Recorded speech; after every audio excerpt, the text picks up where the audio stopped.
baby. It's House of R. I'm Joanna Robinson. That's Mallory Rubin, and we're here today to talk to you about not one, but two episodes of Yellowjackets.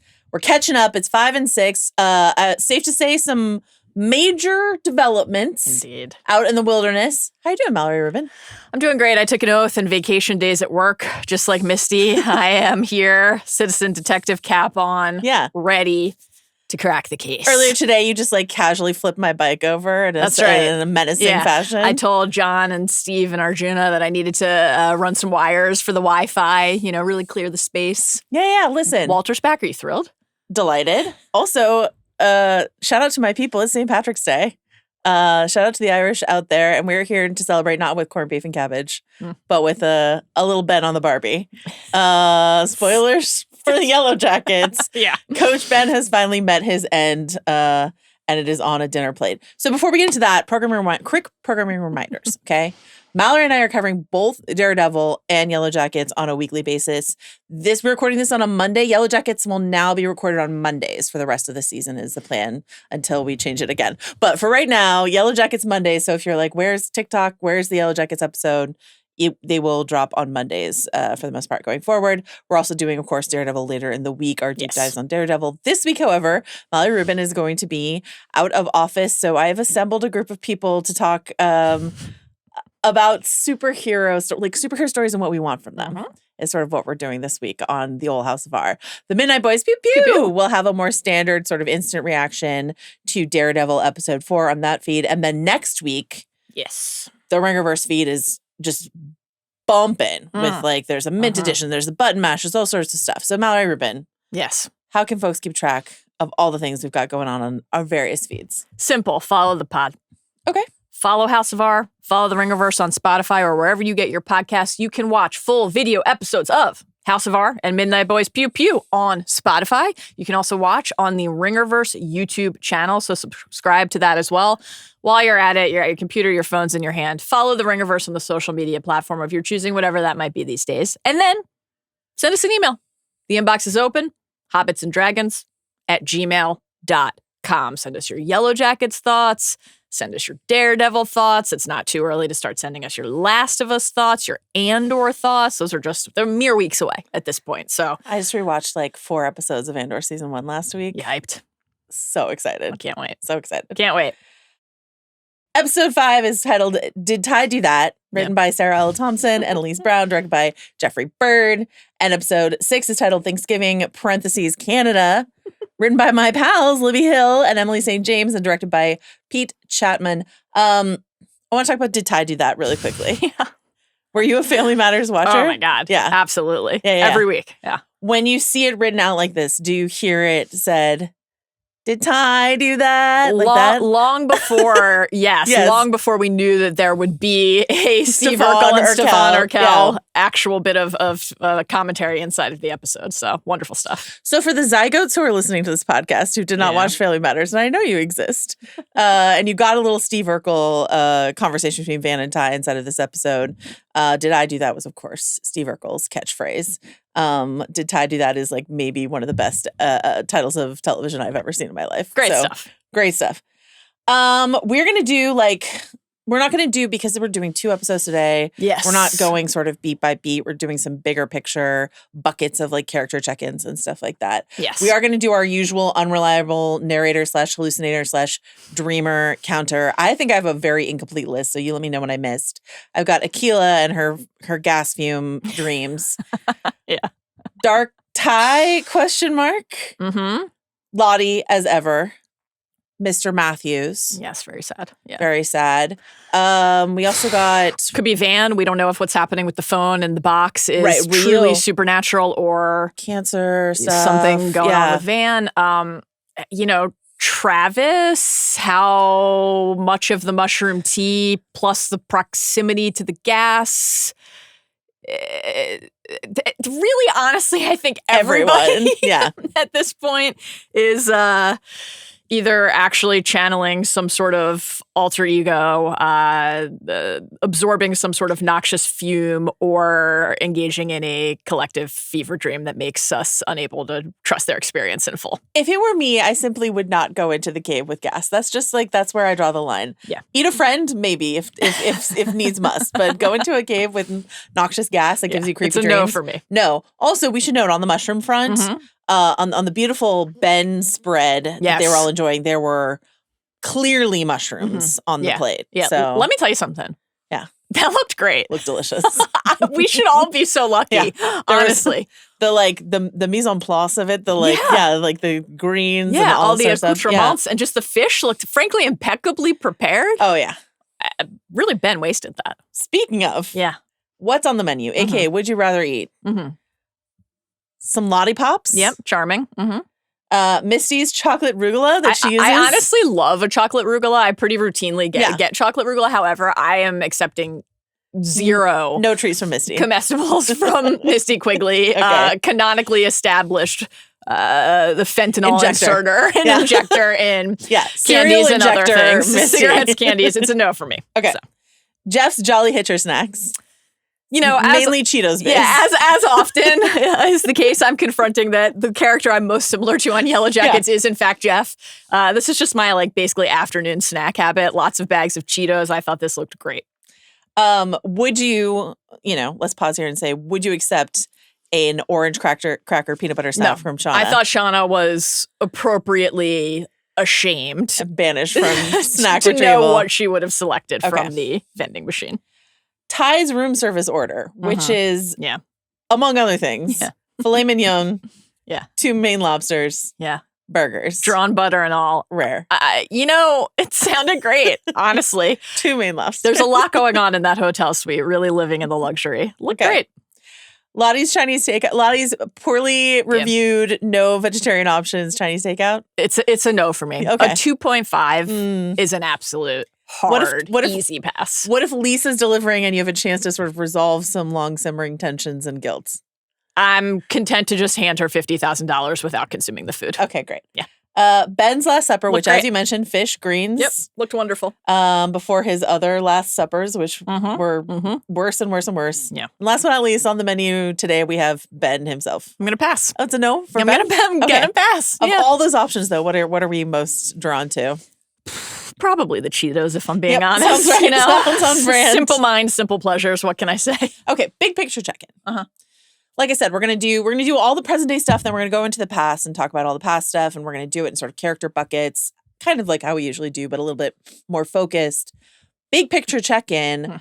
This is a very divisive season in the fandom, is what I've been noting. There are some people who are like, Yellowjackets is as good as it ever was, or a lot of people seem to really, really like episode 6. So they're sort of like, we're back, baby, sort of thing is a vibe. And so as we hit the halfway mark, how are you, Mallory, feeling about the season? And did these 2 episodes change your mind one way or another? I really enjoyed the start of the season, as I think we both did. 4 was my least favorite, and 5, I started to wonder if we were dipping a bit. But the end of 6, and also I would say 6 more broadly, as just not just because of the arrival of new characters. The others are here, as we have long suspected, as we've tracked lost clues across every single episode. Ben's death, it just feels like a moment of transition inside of the show. So I'm eager to see where the rest of the season goes, and I have a high-ish level of hope that the rest of the season will be very active.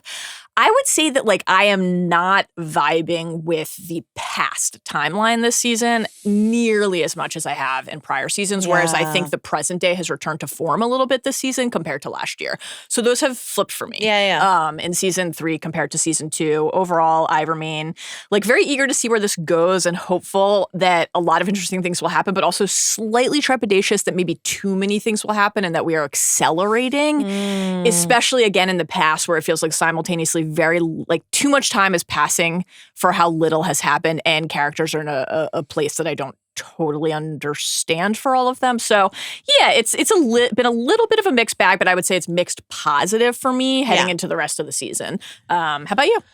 I know it's just going to sound like I'm saying this because my friends wrote the episode, but I really do think 6 was like the strongest the season has been. Yeah, 6 was fun. I think it was like really fun and really harrowing. Like everything with Nat. Oh my God. Sophie Thatcher's performance, Ben's end, like all of that stuff was like, I'm not just talking about like a rump roast, you know what I mean? Like it was like, it was like really funny, really emotional, really exciting. Obviously there's just like baked in plot mechanics of the story that are going to make it that way. But I do think that Emily and I was like worried because I was like, what if I don't like this episode and Emily and Libby are pals of mine? Like, what am I going to say?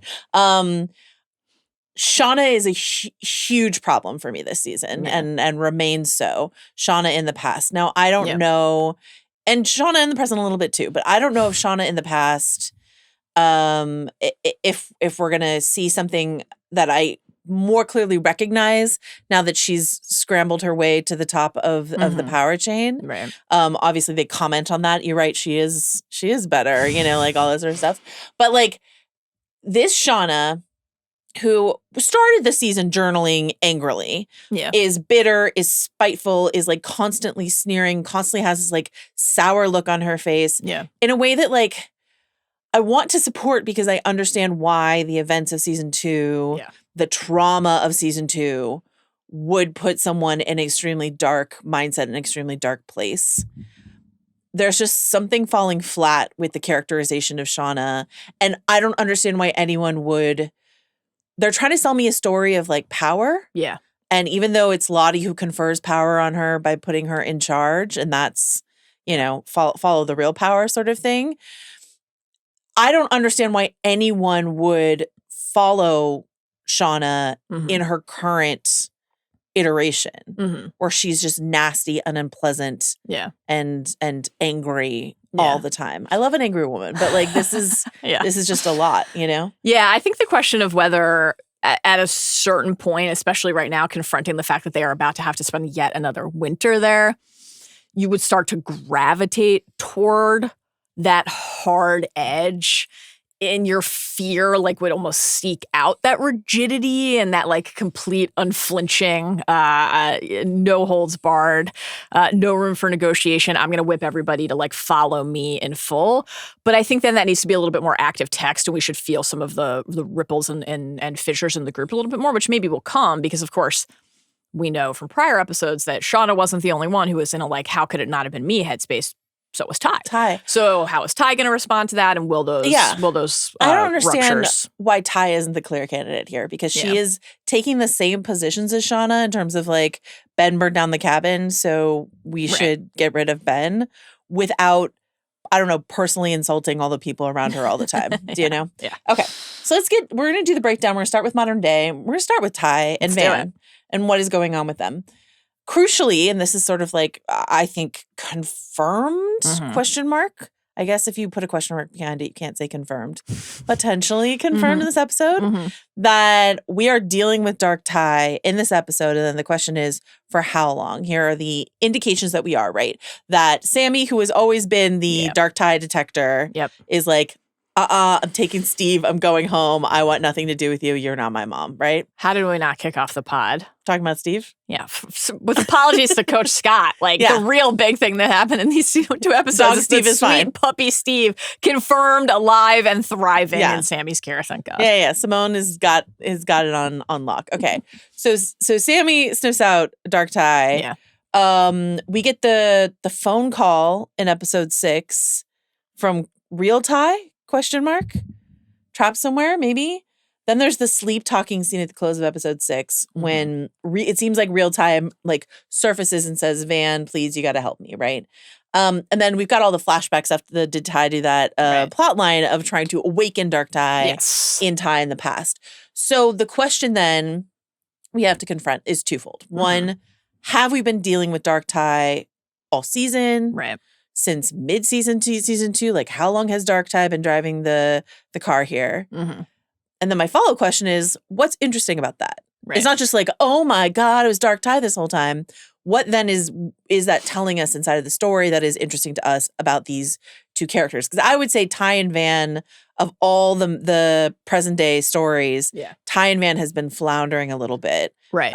inside of this season. So Yeah. so what does this tell you? So to that last point, first, actually, that makes me want to go back to the Shauna opening note for a second, because I think the other thing on the Shauna in the past front is just like, it's hard. We've been talking about this the whole time we've covered Yellowjackets. When do we understand in full how the character in the past is the same person as the character in the future? A lot of things still have to happen in the wilderness, and then there's a lot of time after. But based on how Shauna is behaving in the past, it's difficult for us to understand, I think, the longer she's like that, how Ty would just like go in season 1 and like sit in Callie's bed with her and catch up on life, right? Right, or why Nat would want to see her. You know what I mean? Yeah. So that's, I think, part of what makes it hard to just like embrace. There are things like Travis and Nat who haven't spoken all season until this episode, but we know after, have this like very on again, off again, but like very close relationship. So there's like, as you say, a lot of social moving and shaking that needs to happen. Yes. And that's why, rumor has it, I don't know, I don't think it's been confirmed anywhere, that season 4 is the final season. And if that's the case, and winter is coming, it's October, right? Like, and if the final season is just like what happened that winter and the rescue, that's interesting to me to see how we slide all these pieces. But I think for something like, to your point, something like young Shauna, I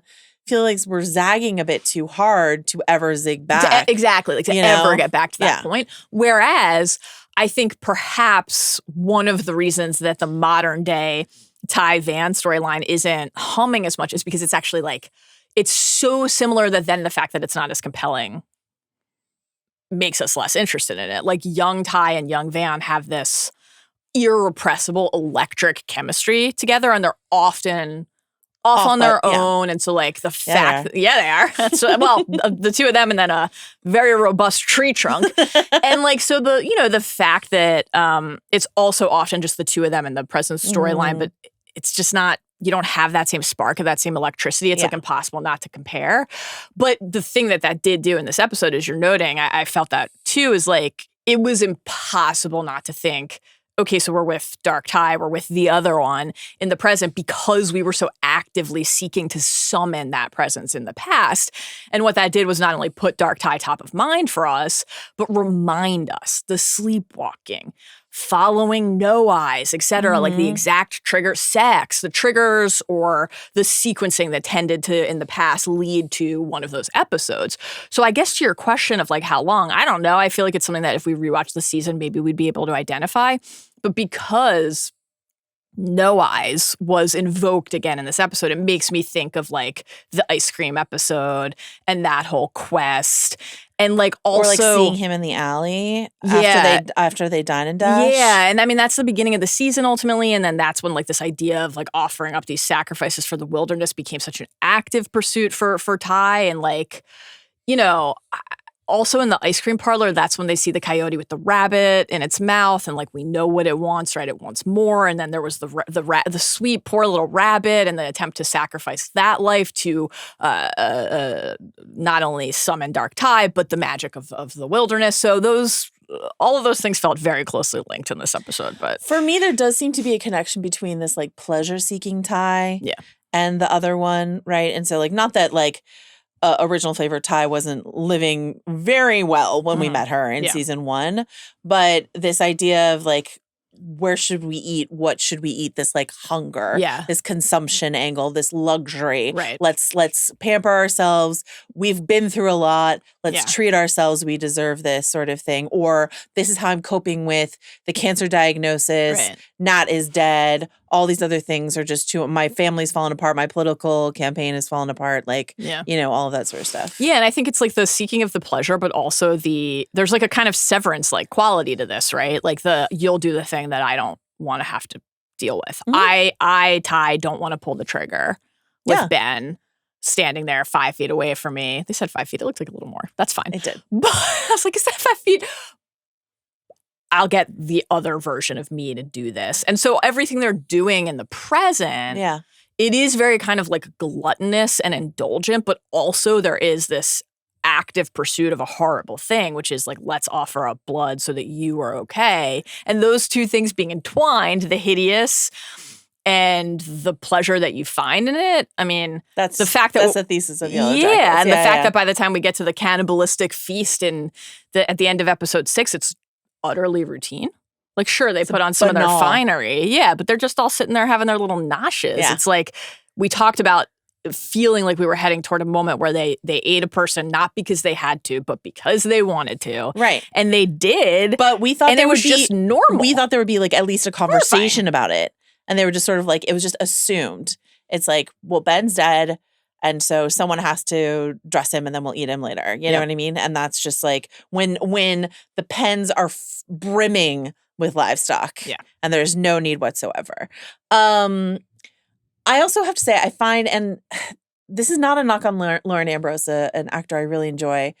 I am finding the distance between adult Van and teen Van so wide in terms of like, the Lauren Ambrose version of Van is so fearful, so passive. And I understand, again, like a cancer diagnosis or a million other things that could have happened that could have beat her down. But I would really like to see at least like flashes of, she still like, gets off wry little one-liners every now and then. But I would like, young teen Van is such a firecracker that I feel the least amount of connection between those two characters. Yeah. On the phone call front. Yes. Is there any possible non-supernatural explanation for the phone call scene in episode 6 where an unplugged phone in a box with a bunch of other equipment, including a thing that can play a DAT tape, rings, and then Van answers and it's Ty's voice on the other line, even though Ty's in the other room. Right. Right. If it's not like some sort of like, I'm losing grip on reality because of the advancing cancer. Yeah. Is this the most overtly, there's no possible explanation for it, supernatural moment in the show? Yeah, I mean, not just the fact that the phone rings, it's unplugged, it's in a box, and then she hears Ty, but the fact that it seems to be another version of like a premonition, right? Or just because the language is slightly distinct from what we hear when Ty pops up in bed later, but the sentiment is the same. It's this like, I am trapped inside of myself and I need you to help me.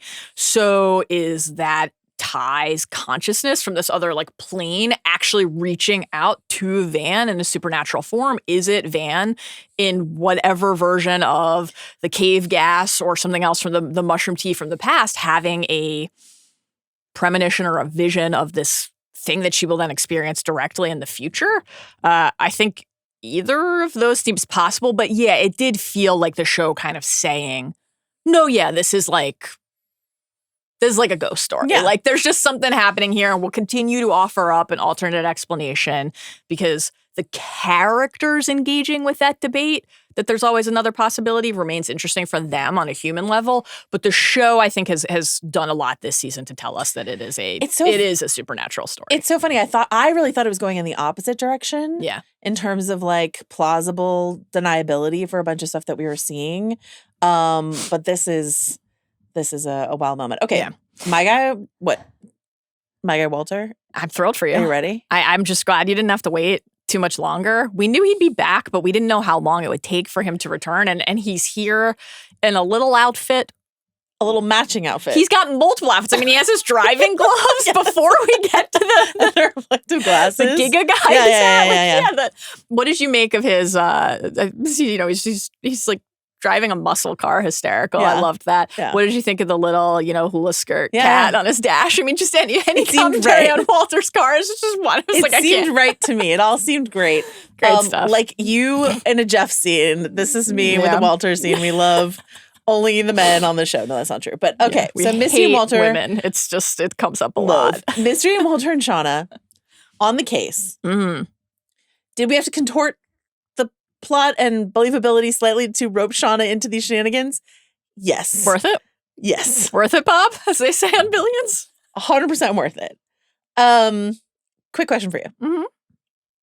Who is worse at their job? The various morticians and lab techs Misty manipulates into doing her bidding, or Mr. Matthews' caregiver / housekeeper, Nora, who just occasionally feebly is like, Mr. Matthews, you're confused, and then continues to let these people traipse around the penthouse. Yeah, that was tough. Nora was. I got from Nora the vibe that you got from the Joels in the beginning of the season. Like, what is up with Nora? Is she a plant? Is she spying? Like, especially because we get some lines from Mr. Matthews about, like, already at the station. And it's like, what web is this family still embroiled in, like, connected to or independent of whatever was going on with Lottie? So I have my eye on Nora. You can't be that bad at your job, can you? I don't know. You could be. Nora is one to keep an eye on. Artie at the station feels like blaring sirens, right? A big thing for us maybe to look at either this season or next season. If we get however much information we get about what happened when they came back, the cover up. Yes. It does force us to, confront, as of course did Jeff, basically outright invoking this, the loss of hot Kevin Tan, which we just haven't spent enough time this season. You know how Jeff feels about police now. Kevin and Jeff. Oh, Jeff. Where do you think nerd whisperer Misty came from? Because when we first met her in season 1, she couldn't get a single date. And now there's like legions of nerds like drooling to do her bidding. Okay, so I had I really kind of bumped on this. Yeah, me too. I had like 2 responses to it. There was a part of me that really liked it because like Misty is still, she's walking around. So we have Misty mourning in both timelines right now. Yeah. Right? She has lost people close to her. She's carrying a lot of weight. Do you think she's going to start wearing Ben's Leatherman jacket? This is exactly. I hope not, because it is coated in all sorts of vomit and blood and other bodily fluids and viscera. So, I guess they could wash it, but I'd prefer she not. But yeah, Misty, one of our first encounters with Misty is that she has to basically blackmail and bribe this dude to go into her house at the beginning of season 1. So the fact that everybody in this stretch now is really vibing with Misty and into Misty, it gives me, especially because Misty has become the I'm keeping Walter at arm's length person, this enjoyable and kind of interesting, you want what you can't have. You wanted Coach Scott, and for various reasons that was never going to happen. What do you mean he was her first boyfriend? And amputation. It's just a kind of line that you would only get on Yellowjackets where I was like, are we back? That was great.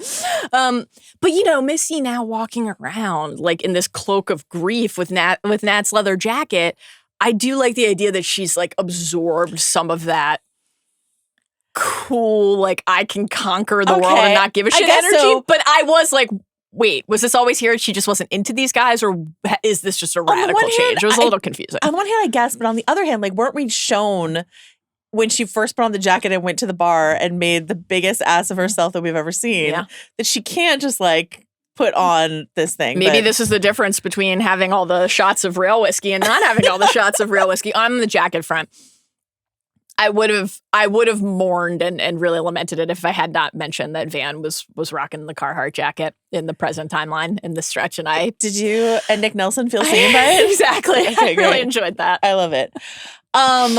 I will shout out this one line that made me laugh, among many, which is, she's a sister to me in all the ways that matter, legally. Very, very good. Yeah. Really good.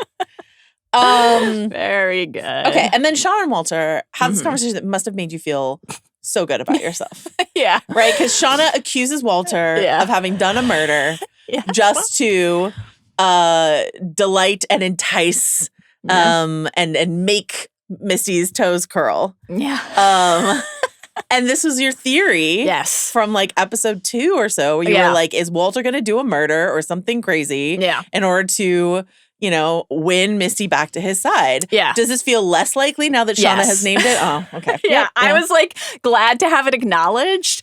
But first of all, I just think Shauna is, all the way back from our early days of Shauna murdering Adam Martin when she didn't need to. Shauna is somebody who is often swept up in the paranoia or following clues to the wrong place and then makes the wrong read and a bad decision as a result. So the fact that she thinks it's Walter makes me less likely to believe that it's him. But also, this was my moment with Walter, akin to what we had in season 2, where we're doubting, suspicious, wondering, and then you're kind of no, there's a pureness there. Now, I do think Walter... Is it when he gifted her trash? Bags of trash? Via limo? Via limo driver? Hot, honestly. Great stuff. But, Shauna, obviously later she'll concede, no, I don't actually think Misty is the one doing this. But earlier when Shauna says if anyone had a reason to be mad at Lottie, it's Misty because of Nat's death.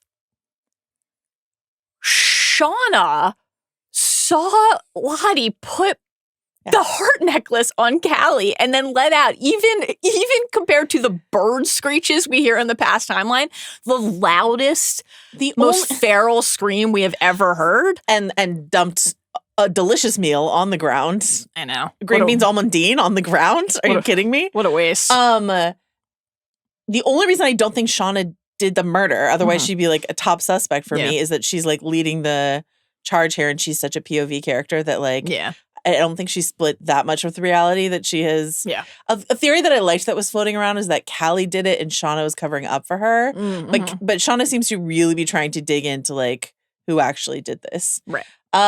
Okay.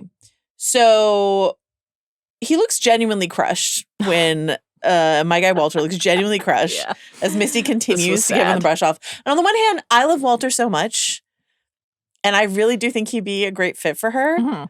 But the longer she doesn't want him, the weirder I feel rooting for them. At some point, he's got to like take the hint to move on. So I'm just sort of like, okay, no means no, my guy, but please find someone else to lavish all this attention and murder on. When he gave her the bags of trash and she literally seemed to just like walk down the nearest alley in order to sort through it. My favorite thing about that is the fact that she had her iconic pink gloves on, which means she carries sets of them with her always at the ready. It's both winning and worrying. Yep. All at once. The Misty Quigley story. You cannot deny, however, that Misty on the case, Citizen Detective Misty, is the most compelling version of Misty that we get. This is a very only murders in the building sort of thing, especially as we're at the penthouse.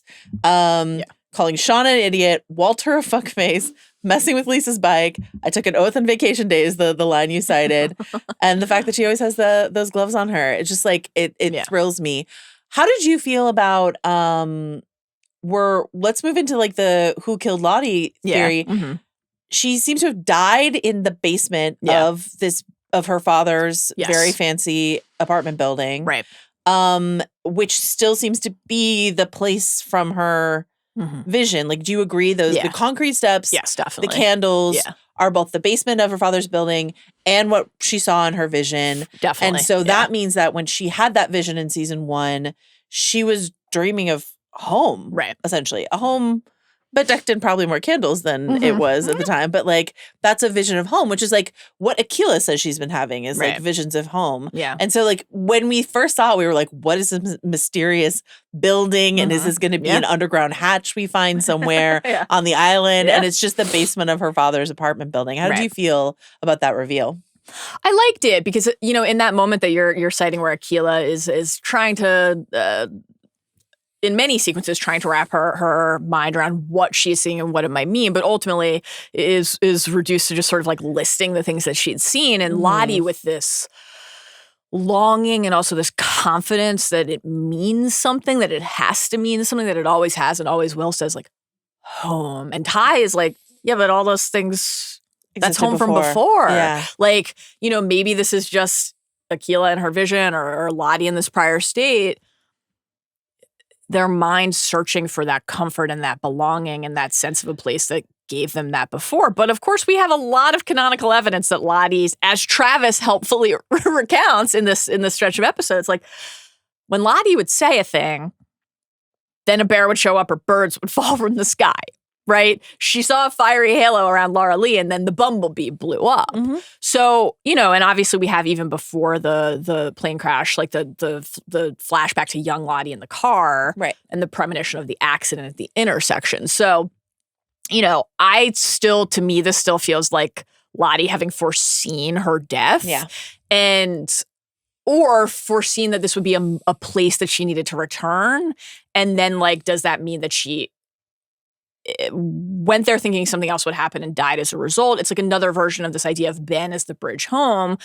Everybody is so mad at Nat because she took away the bridge. We don't know yet what is going to happen with the characters we'll be calling the birders / the others, but like they think Nat has chop that bridge down. Oh no, he's still the bridge. What if? Yeah, what brought the birders? Because they're eating Ben. Nakul's Ben. They're eating Ben. They're screaming out. That brings this other group of people. Bridge than we thought. Yeah. Got to tie some more ropes around the bridge. It's just a much more complicated bridge. The other thing on the apartment building, though, was just this like idea that she had been there 4 weeks, as Cliff at the front desk establishes. So, Shauna, like reasonably wondering, well, why did she show up at my house and pretend she had nowhere to go if she had this place right here where she could go at any time? But also, what was she doing there and why? Yeah. On the one hand, yes. And on the other hand, what was she doing at the Sadecki home and why? Seeking Callie. Worrying. Well, seeking Callie, but I also kind of believe Walter on this like friendship idea. Maybe. Okay. In terms of like the crumbs that we were going on in terms of the Who Killed Lottie mystery. Yes. We had the withdrawal of money from the bank. Yes. And we had her practicing an apology to someone. Yes. All of that can be wrapped into the Lisa storyline, right? The I've wronged you, I'm sorry. Here's a bunch of money. Here's $50K in cash as a tip for the shitty food. Yeah. Seems to be what has happened with Lisa. But Lisa implicates Ty. Correct. So Ty is implicated. Dark Ty, like the other one at the wheel, possibly. Right. Walter is discussed above. Jeff, as the Redditors have noticed, has scratches on his hand, which could be from the cat. Yeah. Could be from Lottie, who has DNA under her fingernails. The Callie theory, did Callie do it? But like Callie really seems genuinely distressed when she overhears from her mom that Lottie is dead. Yeah. Did Hilary Swank do it? Yeah. Did the birders do it? Did the birders do it? So on the Jeff front, I will say, like, I do not think birder murder. Okay. Birder murder. When the prince was a murdered, I don't think it would make sense for Jeff to do this. Obviously not intentionally. Especially he's on his karma journey. Exactly. He's seeking the karma points. I thought the way that Jeff responded to Shauna revealing that Lottie had died was so weird. It was so weird. Like, I don't know how to wrap my mind around it unless Jeff did see Lottie and something bad happen, which I don't think it's that and that would make sense. But I'm like, they want us to think that or wonder, I guess, because he's like, what? His response is bizarre. The scratches on his hand, it's bizarre. And it would be interesting if like this whole time we're like, Jeff is the normal one and Shauna is the bonkers one. And he's like, guess what? I will also defend my family. You know what I mean? He does insist many times in this stretch that he will do whatever is necessary to keep Callie safe. So worrying. So is Jeff top of your list right now? No, I don't think so. I just thought that was so odd the way he responded. But he's top of your list. I guess because of the tape, it feels like this is tying into the birders. And like a birder murder. It certainly seemed like, obviously they cut off the tape before we hear the end of it. Mm-hmm. But despite Callie's recording from her phone showing 43 minutes, I'm like, that wasn't enough time to get through the whole dat tape. Okay.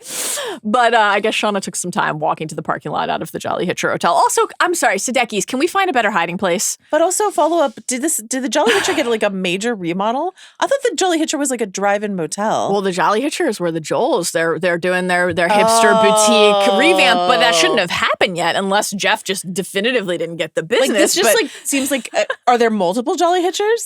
Maybe it's a different wing of the Jolly Hitcher. Jolly Hitcher? This is where like Jeff and Bianca had their loan shark meetings. This is where Shauna and Adam had their martini and then their affair. Like all the conversation with the Joels. We got to hide out somewhere else. And then of course Van and Ty just like, Shauna's in a secret room at the Jolly Hitcher with multiple other people in their hotel room. Anyway, I think the fact that we hear what sounds like somebody saying testing, right, getting ready to record this, and then what sounds like the group singing, shrieking cry at the end of episode 6 makes me think that it is someone in that birder group who has begun to record them and then is going to have evidence of what I assume will be. This is like we've talked a lot about like, okay, if the opening sequence of the show is like they're eating people, how do you go down from there? And the difference between we needed to do it to survive versus people came into our camp and then we killed them. We murdered them to protect ourselves and to make sure that they didn't X, Y, and Z. Like they saw Ben's head. That's a leveling up of the horror, certainly. And so if somebody has evidence about that, out is a leveling up. Sure was. Sure was. Yeah. No, yeah. If they killed a birder, Yeah. Or all the birders. all the birders. Except that they knew about. It and maybe, seems like there were 3 birders. Right. 2 that we know who are new cast members. Yeah. Nelson Franklin, who's an actor I love whenever he shows up same. as Edwin, and Ashley Sutton, someone who I'm less familiar with as Hannah. And it should be noted. I think that we can add Hannah to the like pit girl possibility situation. She is like small of stature with an abundance of brown hair. So like we don't know if the birders are going to be murdered right away. If it's a prolonged birder murder, I don't know. But if this is birder vengeance, that would be interesting. Yeah, okay, let's talk about that tape. I just have to say very, very quickly, weren't you the one with all those porn viruses?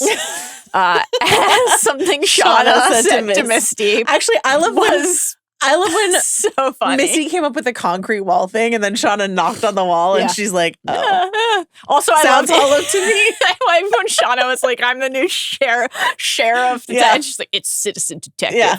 Idiot. I mean, it's great. It's great stuff. Yeah, that was really fun. Okay. We already covered a lot about the tape, but Yes. here's a huge thing they said. They're listening to the tape. Yeah. And presumably it's the end of episode 6. So there's a lot of people there. Yeah. Yes. The only people who know about this are either us or dead. Yeah. So that sounds to me like everyone in that scene who we have not seen in present day, they think is dead. Right. Whether or not the person's actually dead. Yes. We don't know. So the bird, not just a birder murder, but like all the other girls that are out there, and perhaps like various rabbits and deer as well. Right. I just hope Mortimer remains okay. Is this a tough beat for the Hillary Swank is Melissa is alive theory, or how do you feel about it? So I don't know that it is, and I guess I think that's a pretty damning thing for the show. Like this actually had me thinking back to basically everything that has come before, and whether like this is one of the downsides of like, to use a George R.R. Martinism, being a gardener, versus having your story set in advance. Like every moment we've been with them in the present, we've thought those were the only people who were left, and even like the Lottie reveal, we were like, oh, Lottie's here, Van's here. Yeah. So I'm kind of like, I don't know. How many more can come out of the woodwork? They find a way to like introduce new characters, even though there was never a prior accounting in any of the conversations they were having with each other for like, should we check in with that person? Yeah. Which is like, what does Van know about this? Kind of. Yeah. That's not great. It's not great. Honestly. But because that is the established pattern at this point, it actually makes me think that it's entirely possible. They could say, hey, no one else made it out of the wilderness. Everyone is definitely dead. They could look in the camera and say that. And the next episode, Hillary Swank shows up. She's like, hey, it's me. By my backwards baseball cap, you can tell that I'm Melissa. Yeah, and they just need then another version of when they were all like, oh, we really thought that Lottie was like abroad at her institution still, so we didn't bother to mention her. Everyone knows about this is either dead or in another continent. Exactly. Melissa's in Canada, so she doesn't Their count. calendar Okay. full. All right. Team Sadecki check-in. We've already covered a lot of this, but I was particularly struck by Jeff was begging Shauna for truth and some trust. She was like, okay. Terrible. And then seconds later this was awful. is pulling this like low blood sugar woozy gambit on him. Yeah. And I was just like, shh. There was no air between her saying, okay, and then I'm about, and then later, I was actually really weirded out by later when she comes back to Callie and she's like, we need to have one of our mother-daughter talks. Not only like her threatening Callie, go now join your father before I do something I regret. That was chilling to me. But the way that Jeff just left the room, she comes back, she's like, we need to have one of our mother-daughter talks. And Jeff just left the room with no... I didn't understand that. That was bizarre to me. Yeah, that actually just felt like something he wouldn't do because he's been so insistent that she share with him and open in up. The mix. And he would be like, I just think Jeff's response there is, I want to hear this too. Yeah. And he would stay. And certainly if he left to humor her, he would then listen, not just turn on the TV, which is what he does. So that was quite odd. Yeah, I thought the blood sugar fake out was honestly deeply nefarious and fucked up. And then, I thought the threat against Callie was like, you just have these moments with Shauna, and this has been there since the beginning, where like, I don't think that Shauna would harm her daughter, but you wonder what Shauna is capable of pretty routinely. Yes. And we should be. Yeah. And like the fact that then the parts of Shauna that other people judge and that she used to fear, that's like again in these 2 episodes, active text, right? Back in the past, Mel and Shauna talk about that. Like, you hate yourself. Yeah. You were a secret. Jackie belittled you and you just let her. Yeah. And I like that you're embracing those parts of yourself. Exactly. Yeah. And then like, if we think in the present to something like Shauna and Jeff going to Adam's art studio and fucking against the turpentine, like fractured skull wolf paintings of her. And that was where she said, like, I used to, she was talking about like the like a sexual desire, but just this like thing inside of her and fearing it. And now she's like, I like who I am. And I remember when we talked about that at the time, and I still feel this way. Like, I think that's something that we celebrate about Shauna. Totally. And so the fact that the show is moving in and out of like, okay, we want Shauna to embrace that these parts of her that other people maybe would like ridicule or judge, she is able to embrace. And like, if she can move forward with Jeff or whatever the case may be, if other people can see that and accept that, maybe they have the occasional nightmare about her having turkey carver hands. Sure. The subconscious will do what it will. Yeah. He's still like, I have decided that I will live my life with you. Then that's like beautiful. But what is the show never lets us forget that there is actually something lurking inside of Shauna that we are meant to fear and question. But there needs to be a line, and it feels like Callie was always a line, and preferably, hopefully, Jeff is also in that circle with her. That like her darkness and the threat that is Shauna, because Shauna is a threat, is there in defense of what's hers, and what's hers is Callie and Jeff. So what I do like about adult Shauna, and Melanie Linsky is so good in this role, but when comparing to some of the flatter depictions of the darkness inside of Shauna in the past, calibrating it with these other moments. So the scene with Mr. Matthews, where Mr. Matthews is hallucinating and thinking that Shauna is younger Lottie, and they're just going to go see a Scorsese movie together, right? But like they have order the Chinese food. And order some Chinese food. They have this really beautiful conversation. Shauna's giving him a gift in that moment. She's playing along. She's giving him a gift as someone who is also a parent now. Yeah. And she says this really beautiful thing. Sometimes it's hard to show the love the way we want to. Yeah.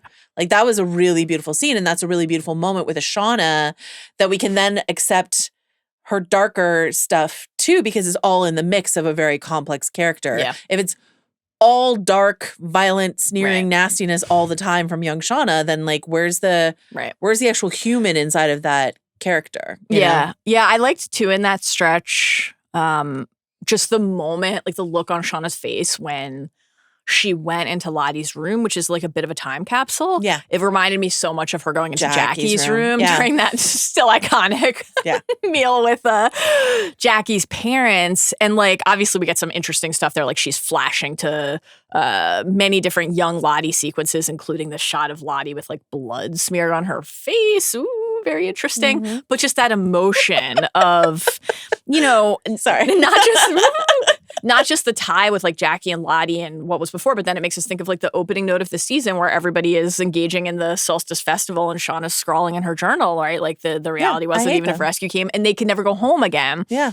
And then she's confronted with like what it looked like when they did, but also the fact that it was this arrested development, right? Mm-hmm. The rooms didn't change. Yeah. Jackie was dead. Lottie was in institutions and all over the world, but like pulling Shauna back into that moment before the crash is just always so interesting for her character. Let's go into the past. We already mentioned the timeline, but I just want to reaffirm. Mm-hmm. Thanksgiving (parentheses Canada) means we're in October.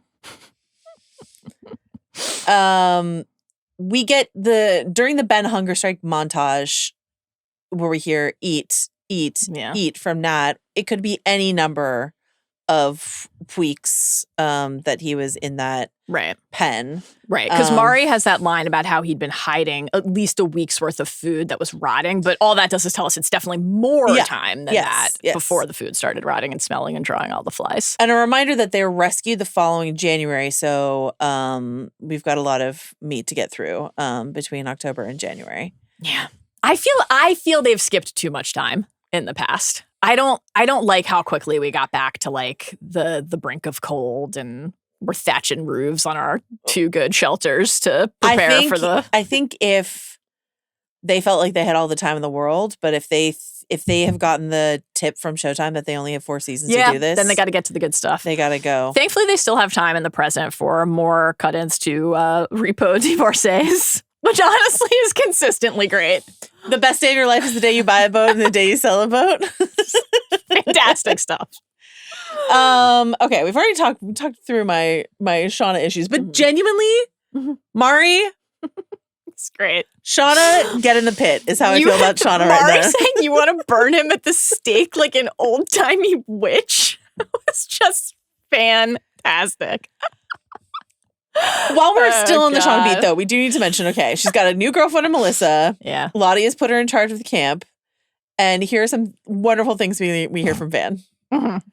She does seem better, we've already mentioned. Yeah. But do you think Mel has to wear Jackie's clothes when they make out? Yeah, I mean... do you think she makes her call her Shipment? Shipment that was very funny. Oh, God. The Achilles heel slice.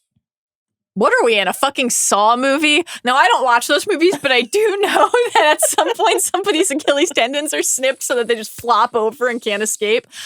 This was horrifying. This was so cruel. Yeah. Because he's got one leg. But now also he can't go. What is it that like ruined Ben's career? The knee injury. Yeah. Like ACL. just like completely kneecapping him for whatever. Like Shauna and Melissa going out, Shauna making Melissa do it when Melissa didn't want to. Yep. Shauna coming out, not being like, you don't have to look so happy about it. And Shauna's like, you don't have to act like a fucking saint. Yeah. Yeah. When she like she made Melissa do it, like it's all very dark. Get in the pit, Shauna. And then this is my last like, because again, the fandom seems very divided on it. Some people are like, yes, go off our angry dark queen. And they love this mode of Shauna. And some people are like, I don't recognize this character or how we got here or how I can connect this to the teen Shauna I knew from previous seasons or the adult Shauna, as you mentioned, that we know now. Yeah, I think what you said a few minutes ago about how like when Shauna does terrible things in the present timeline, it's because whether it's true or it's because what she tells herself to justify her behavior, she's doing it to protect her family. We need the equivalent of that in the past, and it can't just be actual survival. Right? So like as we watched her friendship with Jackie crumble, losing that was part of what drove Shauna to a certain place. Then, of course, the baby. And now I think the Mel development has been really interesting, but we've barely seen them like interact. So it's not like we can be invested in that relationship. And we don't actually see Shauna. Like that was why I was really excited about the idea of Shauna and Misty being in cahoots. And then we just kind of zipped right past that. Yeah. So I think, and that again, that gets back to like, is the allegiance coming from anything other than fear or need in terms of the other people aligning around her? So yeah, I think we need a relationship that we're invested in with Shauna in the past, because like when Ty and Van do things that we don't like, we sort of are like, well, they did it for each other, you know? Yeah. Thinking back to like something like Ty going to the prayer circles last season, which she was so actively opposed to, and it didn't feel like a character change because she engaged in it. Or when like it comes from like Misty has done some fucked up shit. Yeah. Crystal, transponder, all sorts of shit, right? Yeah. And the thing about Misty is that it comes from such a human place of vulnerability that I feel like I can access. Yeah. And I would like to feel like I can access that for Shauna, even though I know you just enumerated all the traumas that she's been through. Yeah. So it actually shouldn't be that hard for me to understand the vulnerable fear and sadness that is driving this anger train. Right. You know what I mean? But I just don't feel like the show is giving that to me. Yeah, when Misty is poisoning Ben, there's not a single moment where we're like, that was the right thing and a cool thing to do. But you never have a moment where you fail to understand why Misty did it or believe that she would have done that. to continue to have that proximity to him, for him to rely on her and need her the way that she had wanted to be needed. Yeah, we're missing a little bit of that with Shauna. I will say, and this is my last get in the pit, Shauna, the base hypocrisy from Shauna. Yeah. When she gets what she wants, power, and she immediately says, Shauna does not believe in the wilderness, capital W, at all. No.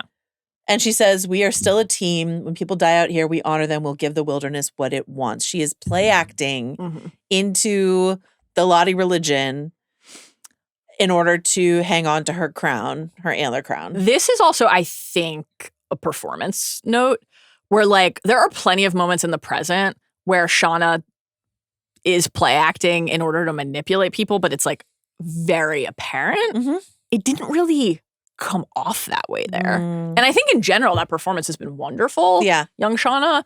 But in that moment, like, there was actually a ferocity to the zealotry that, like, made me think that Shauna believed that, which is, like, not the case. Because she's been chosen now? It was just an odd performance note. Anything else you want to say? We kind of covered the Van and Ty stuff. The only thing I will say is I think because I was very sad about the bunny. That was harrowing. It was tough. You mentioned Van and Ty as a unit. And what we like to track are the ways in which they are on different pages, even though they're so often on the same page. So in terms of, like, belief, you mentioned, like, you know, Van is a believer and Ty is not, or whatever the case may be, or Ty really is a sporadic believer when, you know, when she needs to be. Yeah.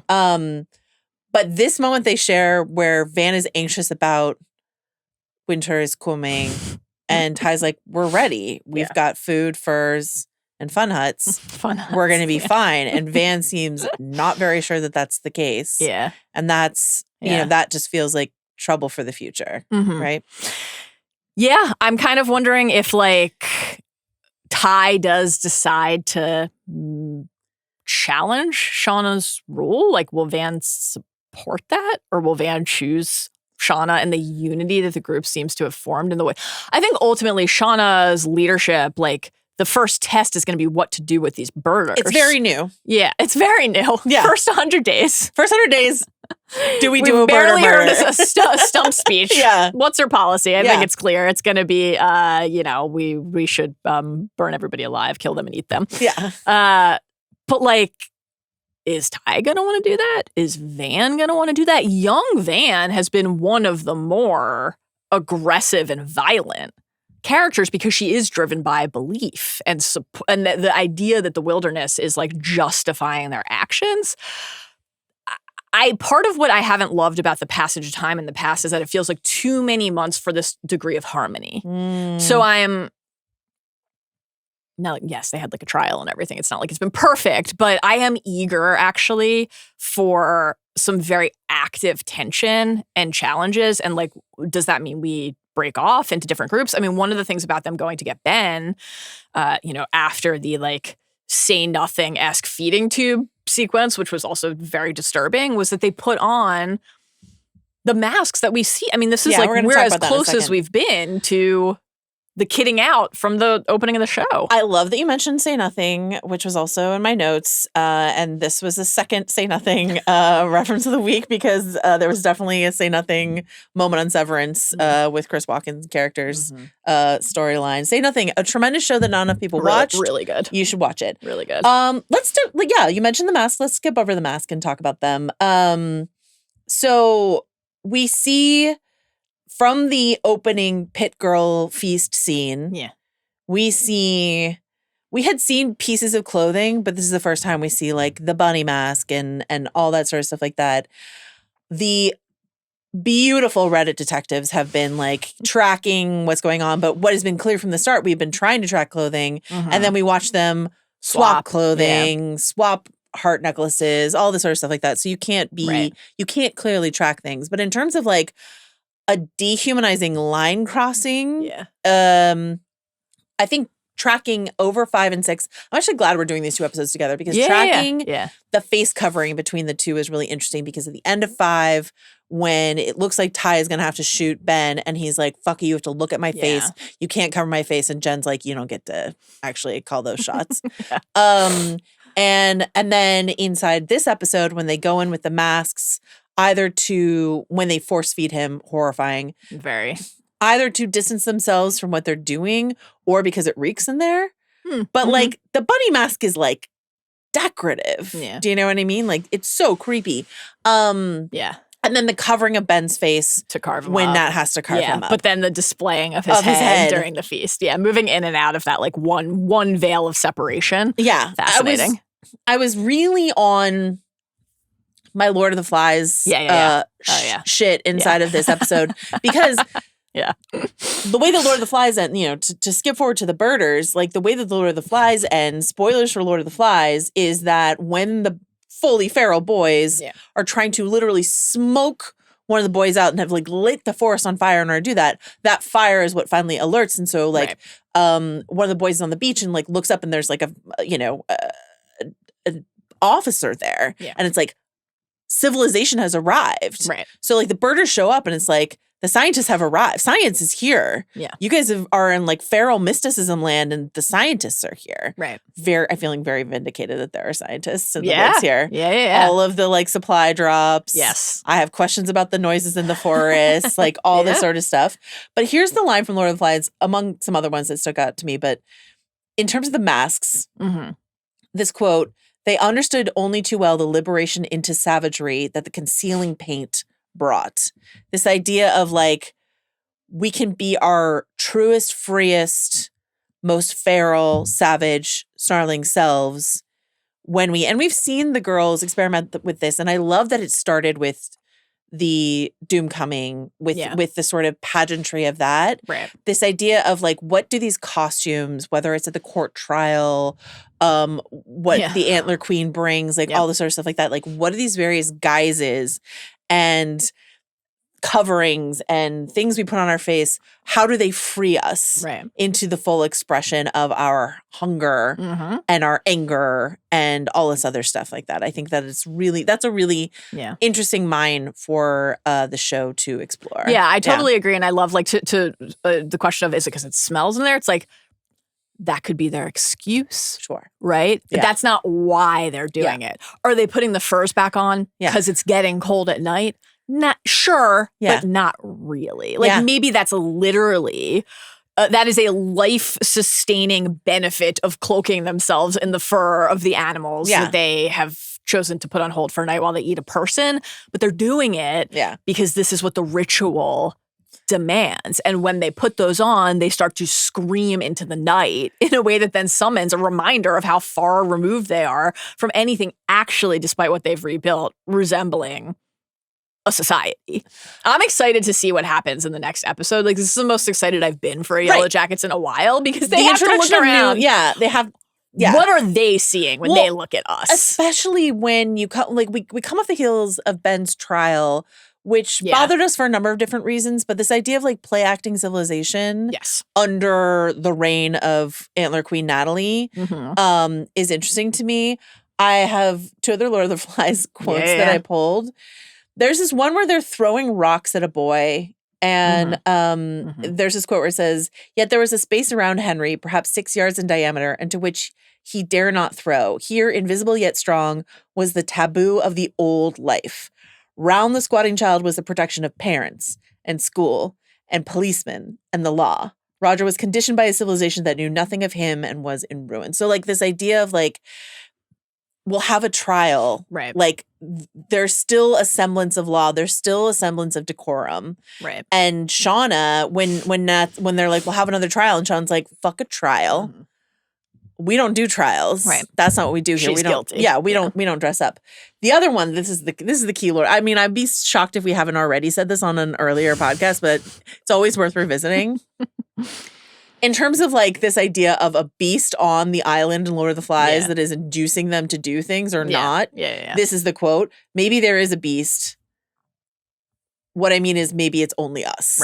Right? Yeah. Maybe there is a wilderness with a capital W. Maybe there is like haunting screams coming from the forest, or maybe it's just us. Yes. Being our true unfettered selves. Confronting Beelzebub. Inside the evil inside. I loved even too, like a fun thing in this stretch was like when Shauna gets back to the Jolly Hitcher and sees that Jeff and Callie are playing cards and you remember that something as routine to everyday life as a deck of playing cards has become the death card. And like then, this king of hearts, right? Like the suicide king, the sword into the head, and like looking in anything that would have been a tie to humanity, to the life before, to some social norm or like aspect of youthful folly. And it's like, no, that'll be how we decide who dies. Do you think that'll be how we decide who pulls the trigger? Do you think when they got back to civilization, they enjoyed the 1997 film Suicide Kings, starring Christopher Walken? I'm sure Van did, as an avid movie enthusiast. She has it at her shop. Anything you want to say about the gas? We've already talked about Akila's dreams a bit. The bridge, the bear ? The girl sort of flitting in and out of existence in the camp. That's very odd. ? The girls flitting in and out of existence. What I can say is just sort of like, it felt very like, and then there were none to me. Just sort of like, these are all girls that will die. Yes. In the next few months. Yeah. The bear, I'm not at all sure. Yeah. I didn't have a terrible time with it, but I don't have. Just an interesting animation style. I just simply would not go into a cave with those gases. Yeah. It was interesting because like the Oracle of Delphi, invoking that, it's fun to get simultaneously, like in a show we're covering, a trip to Greek Mythology Corner and a trip to nerd culture spin on Greek Mythology Corner, and to think about like Percy Jackson and the Oracle of Delphi being deployed in a show we've very recently covered. But just this idea of like, sure, we're just huffing toxic gas in a cave system, tying ropes around ourselves to make sure we can be pulled out of the abyss in time. When we hear your body fall, we'll come get you. We'll come get you. But what we're going to tell ourselves is we are like the great prophets of old, and temples will be built to honor us. Well, and then Lottie like seeking. I mean, this was what we talked about last pod, or the 2 pods ago after they found Ben. Like, Lottie and her interest in Akila, because that is like a 1 degree of separation from this connection to the wilderness. And she does want Akila to go, and she does want Akila to have these visions, and she does want to see what they can learn and how she can then use it to help guide the group. But that really the thing Lottie wanted was like, wait, show me where the gas is so I can try to reestablish my connection to this thing. We have a scene of Lottie pleading with the wilderness, begging to speak talk to me her again. Yeah, speak to me exactly. Again. So that was really interesting. But also what I love about this in terms of like this religion they're establishing here in the wilderness, and in terms of like the razor thin edge between civilization and madness that is existing inside of this story, is like, for someone like Lottie, who has a history of mental health issues and or possibly clairvoyance, but like how almost whimsical and fragile something like this is. And by whimsy, I mean not like the fun, quirky way, but just sort of like on a whim, like Travis being like, I'm tired of drinking mushroom tea, pointing to Akila, Lottie focusing all of her attention on Akila, and then whatever the fuck it is that Akila sees when she huffs gas, dictating the life and death of a person. Yeah. That is a critique of prophets and religion, if I ever heard one. And they're just sort of like, it's all based on what? Right. And they took that character, and in the present day, before she was pushed downstairs and killed, and made her a cult leader, right? Yeah. And when, a character like Lisa is freed of that cult, so has the clarity to say, like, this person ruined my life, right? Like that that judgment of Lottie has always been, I think, very unyielding. Yeah. I'm interested in Travis and this Akila Lottie Travis triumvirate, because he seemed to me in these 2 episodes so racked with guilt. Yes. And I was curious if you thought that was because he was like, this was true. I saw this thing and it happened and I said it, and now look where it's leading. Or if you think that like he lied, which is what we thought at the time. And if that still feels like, oh, I definitely think he just lied. Same. And he's just like, I don't want to deal with this. So I'm going to say she's closer because she's right. But then he feels so guilty that he's like, I'm going to go with you guys to the cave. I'm going to make sure nothing bad happens to Akila just because I'm the one who like sort of put Lottie's attention on her. Yeah. And so like then I'm wondering when he is going to, because he has a few moments in these episodes where he confesses. Close. Yeah, he does. And it seems like he's developing he and Akila have a connection, right? Like she says to him, "You're the only one I trust," which of course, if he fed her up as bait, which it seems like he did, would make him feel terrible. But also it does seem, and maybe it's just because he now feels a compulsion to protect her from the thing that he incited. But I was like, is there like a little crush here? Like what? There was a certain, I mean, it seems like everything is going to be terrible for everyone. But there was a little bit of a feeling developing, it seemed. Who is Travis going to fuck next in the woods? Is that your question? Well, unless the birders have another young person in the mix, we're light on. We're light on dudes. We're light on dick out there now. It's true. So, Ben and Nat with a side of Travis. To your point, like this, okay, all the stuff with Natalie and Ben actually has always worked for me. Yeah. And was absolutely, I thought, incredible. Yeah. In this final episode. It's not my needle drop pick, but when Be There by Low starts playing and Nat decides what she's gonna do, and Travis tries to stop her because he knows that if she does this, it could mean her death as well. But they will blame her. And then he protects her anyway, and that old like connection between the two of them that they have not spoken. I know, I'm missing season. that as well. I like really miss them, and so like this little connection between them, her Sophie Thatcher, Scream Queen Extraordinaire, walking out of this pen with like so much dark blood on her, and then like smearing it on her face, and then her just devastation, shell-shocked reaction, and then knowing, and this is where like I really wish Juliette Lewis was still on the show, but like, but nonetheless, knowing that of all the people who came back to Shauna's diary's point did not really come back, right? But Nat and Travis perhaps, most of all, given their like cycle of substance abuse and stuff like that, that you can track, like, especially if we only have one more season of events, like you could track this thing that Nat does here to her lifelong just like shattered self. Yeah. And she had a bunch of shit before she went into the wilderness that was like haunting her, obviously, like, but this seems to have just been like soul crushing, definitely, to her. I thought it was interesting. I mean, first of all, when she and Ben, when we're cutting day after day after day, meal after meal after meal, and he's imploring her, she's imploring him to eat, and he's imploring her to just free him from this torment. Yeah. The like, you take me down to the stream, I could have an accident, or you could shoot, the gun. And she's like, what am I going to do? Like, say I tripped and the gun went off, which of course, like, she wasn't the one who tripped, her dad was, but that literally was what happened. So it takes us back to that horrific trauma from her past and brings that to the foreground again for us. But like, I thought it was really interesting, and obviously, like, I think deliberate that Nat could smother Ben with a pillow and hide the fact that she had done it. But she doesn't do that. She stabs him, and then she comes out with the bloody knife, and as you said, the blood all over her, because she believed that it was right. She wasn't trying to hide from the group that she had done it, because she believed genuinely. She was moved to action because she felt she had to. Yeah. Like, and morally, so, yeah, the fact that was like she knows. I mean, the beginning of the season, we were tracking the lies and obfuscating and not telling them that she had seen these traps, and that even about the prior interaction with Ben. Yeah. And so the group was poised to pounce. Like, even as not something this drastic, the group was ready to tear Nat down.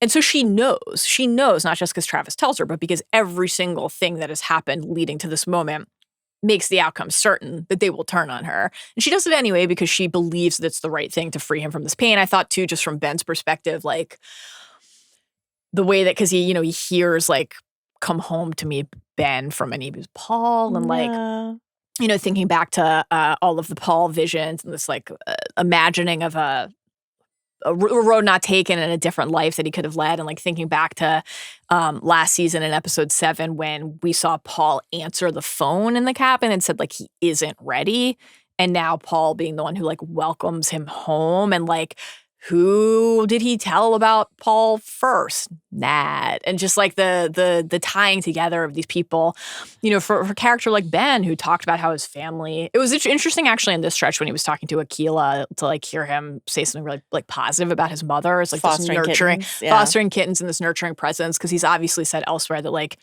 he didn't get a lot from his family, and it was like so gut wrenching to hear him say like, out in the real world, yes. I'll hardly be remembered at all. I mean, that was just so sad and like confronting. How would he be remembered here?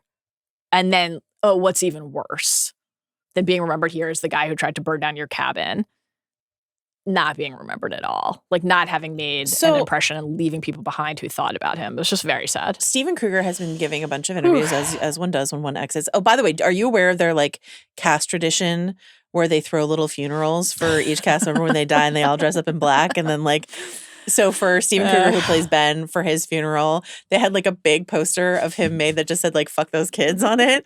And they put a little halo on him and they all dressed up in black and had a cake, and it's very cute.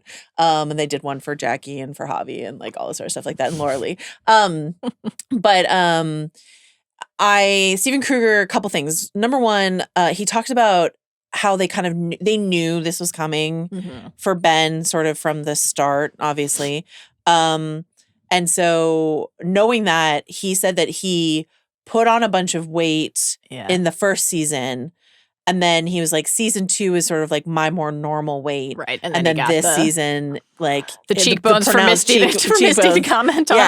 Yeah. And he also said that it's his understanding that Ben did in fact burn down the cabin. Interesting. That's something he said last season, but like I was like, surely in the off season they've changed their mind. Yeah. But he said his understanding from someone high up in the writing staff or whatever is that Ben did burn down the cabin. And I'm like, I actually don't like that, but okay, I don't think that I would have been inclined to believe that at the end of last season.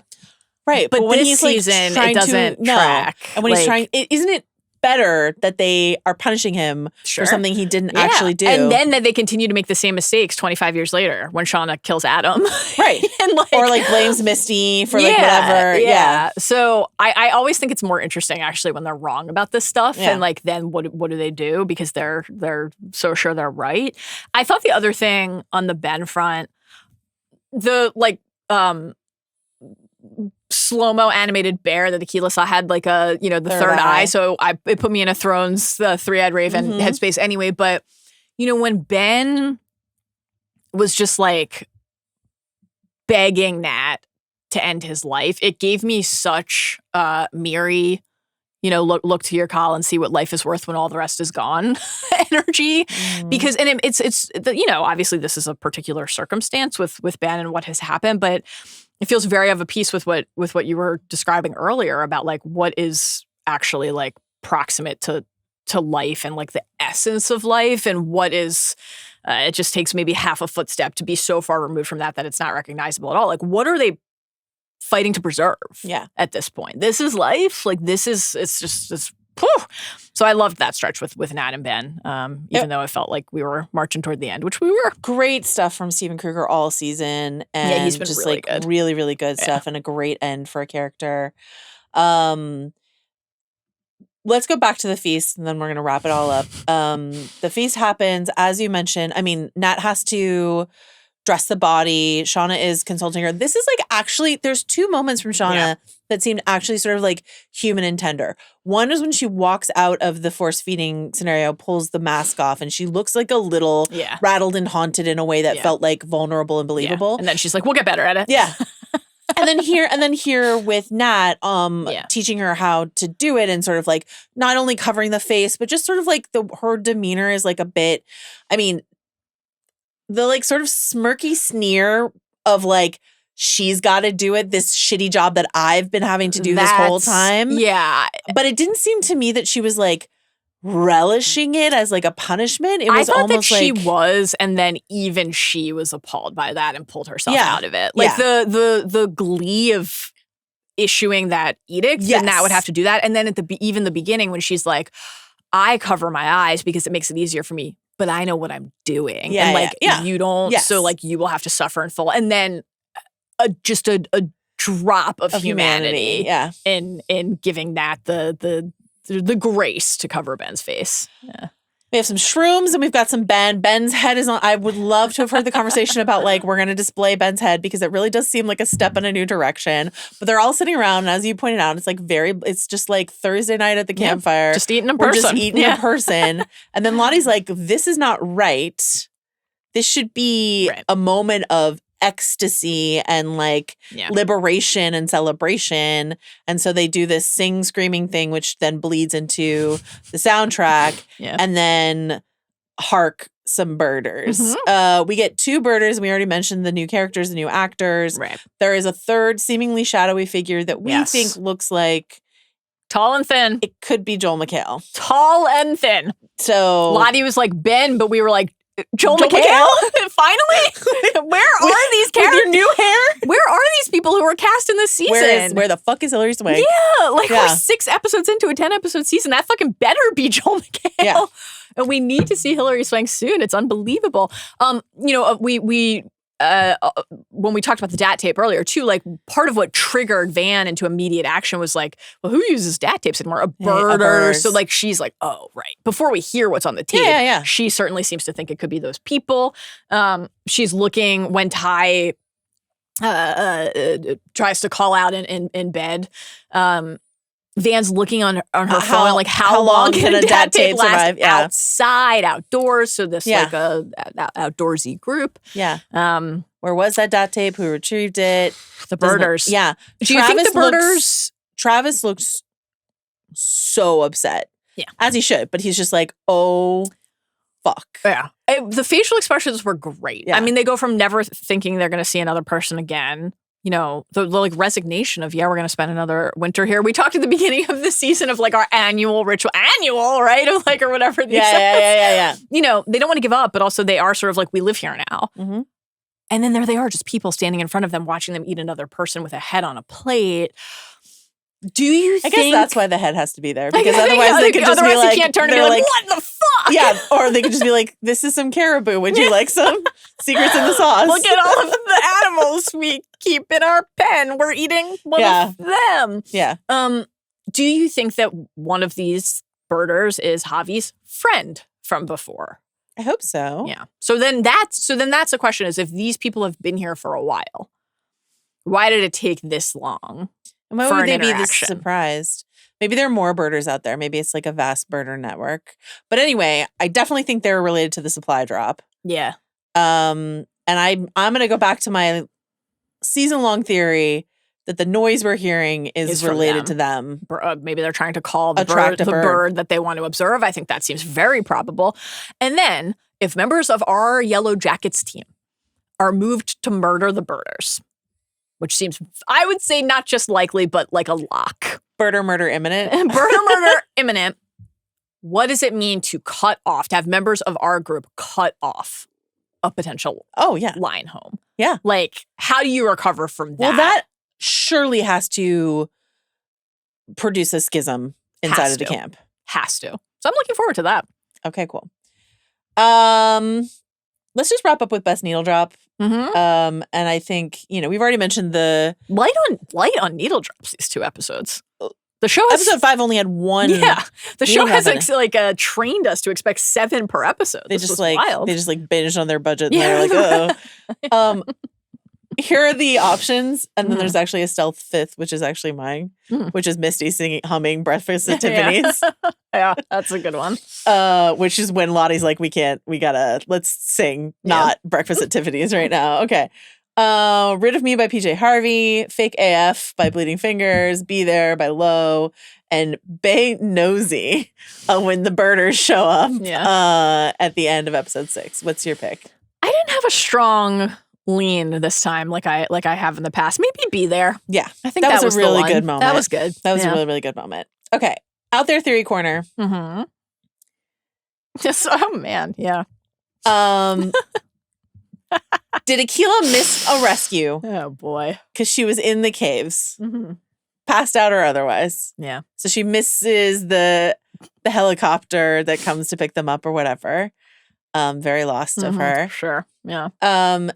And did she survive somehow, make it back to civilization, and kill Travis and Lottie, who are the two people who've been killed because she blames them for inducing her into the cave in the first place? Interesting. I'm intrigued. I'm gonna say no. Okay. But I find this interesting, and I like because you just mentioned Lost. More broadly, I will say I am increasingly into the idea that the group we saw make it home, but somebody misses the is not the whole helicopter. group, and like who gets left behind? Are they part of this present But day? no one has said we have to go back yet. We're about to get to the end of season 3. Very true. Okay. That was Yellowjackets. It 5 was. and 6. Yeah. We will do a deep dive into 7 when that pops up next I'm excited week. to watch 7. We've got Daredevil later this week, but not really. But I'm really excited for what we're going to do this week. I will miss you dearly. I will miss you too. I'm so sad to miss the superhero crossover event and team up, but I will watch with joy from afar if Frank Castle shows up on Daredevil this week. We haven't seen it. We don't know. Yeah. Think of me. Well, I think of you always. I think of you always too. And we will have Yellowjackets slightly later than our Monday pledge next week because of my travel schedule. Correct. And then we will be back on a Monday schedule from there, we hope. Maybe. We think. We intend. A lot of things are happening. Okay, so thank you to Stephen Ahlman. Yep. Puppy Steve is alive and our Steve is alive and thriving. John Richter. Yes. Arjuna Ramgopal. Jomi Adeniran. Yeah. And all of you. We'll see you later in the week. Bye.